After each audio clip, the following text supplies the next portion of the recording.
রোববার অজ্ঞাত রোগে ঠাকুরগাঁওয়ের মরিচপাড়া গ্রামে আপন দুই ভাই মারা গেছে।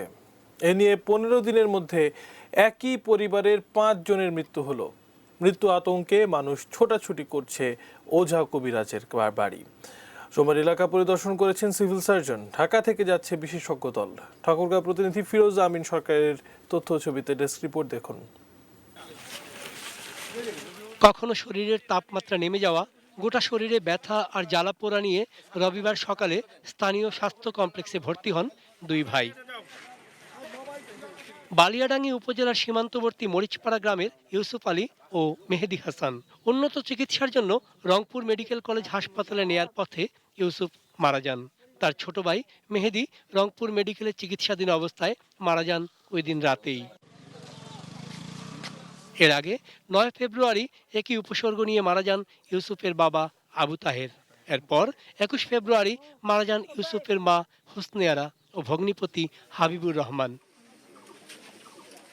একই শারীরিক সমস্যায় জামাইসহ একই পরিবারের ৫ সদস্য একে একে মৃত্যুর কোলে ঢলে পড়ায় এলাকায় নেমে এসেছে মৃত্যু আতঙ্ক। চিন্তা, ওরা মরল আমরাও মরি না, কিন্তু জেন খালি অ্যাম্বুলেশন কো কো করবাদ হয়েছে, মরতে মাই বুকখান কাঁপাদ হয়েছে। আমরা এখনো পর্যন্ত রোগীকে শনাক্ত করতে পারতেছি না যে কি ভাইরাসে আমরা আক্রান্ত হচ্ছি। আমার এই এলাকায় মানুষ চরম আতঙ্কে আছে। আমরা মানুষকে বোঝানোর চেষ্টা করতেছি, যেমন ওই বাড়িতে আমরা আপাতত কাউকে ঢুকতে দিচ্ছি না। ওই পরিবারের আরও ৩ জন এবং প্রতিবেশী একজনও আক্রান্ত হওয়ায় পুরো এলাকা হয়ে পড়েছে শুনশান।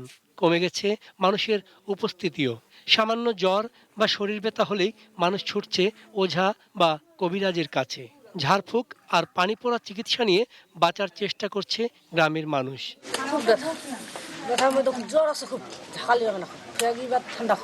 এখন এটা ভাইরাস জনিত কারণ না কি কারণ, ডাক্তাররা কিন্তু কিছু বলতে পারতেছে না। কেউ আবার বলতেছে যে জিন ভূতের আসর। জেলা স্বাস্থ্য বিভাগ এ রোগের নাম বা সুনির্দিষ্ট কারণ জানাতে না পারলেও দ্রুত নিকটস্থ স্বাস্থ্যকেন্দ্রে ভর্তি হওয়ার পরামর্শ দিচ্ছে। ঢাকার রোগতত্ত্ব নিয়ন্ত্রণ ও গবেষণা ইনস্টিটিউট থেকে ৫ সদস্যের একটি টিম ঠাকুরগাঁওয়ে যাচ্ছে বলে জানিয়েছেন সিভিল সার্জন। এইটা কেন মৃত্যু হচ্ছে আমরা আসলে এই মুহূর্তে ঠিক, যেহেতু আমরা একটা বিশেষজ্ঞ না, আমরা আমাদের গভর্নমেন্ট থেকে আসছে আইডিসিআর, ওখান থেকে ওরা ফোন করছিল, রওনা দিছে, ওরা আজকেই পৌঁছা যাবে এবং ওরা আসলে আমরা সেটা জানতে পারবো কেন মারা যাচ্ছে। মাস্ক পরে থাকে এবং কোথাও মুভমেন্ট না করে, আর যদি জ্বর হয় এরকম কোনো ওষুধ দেখা দেয় সঙ্গে সঙ্গে যেন আমাদের সাথে হাসপাতালে, বাড়িডাঙ্গি হাসপাতাল অথবা ঠাকুর হাসপাতালে চলে আসে।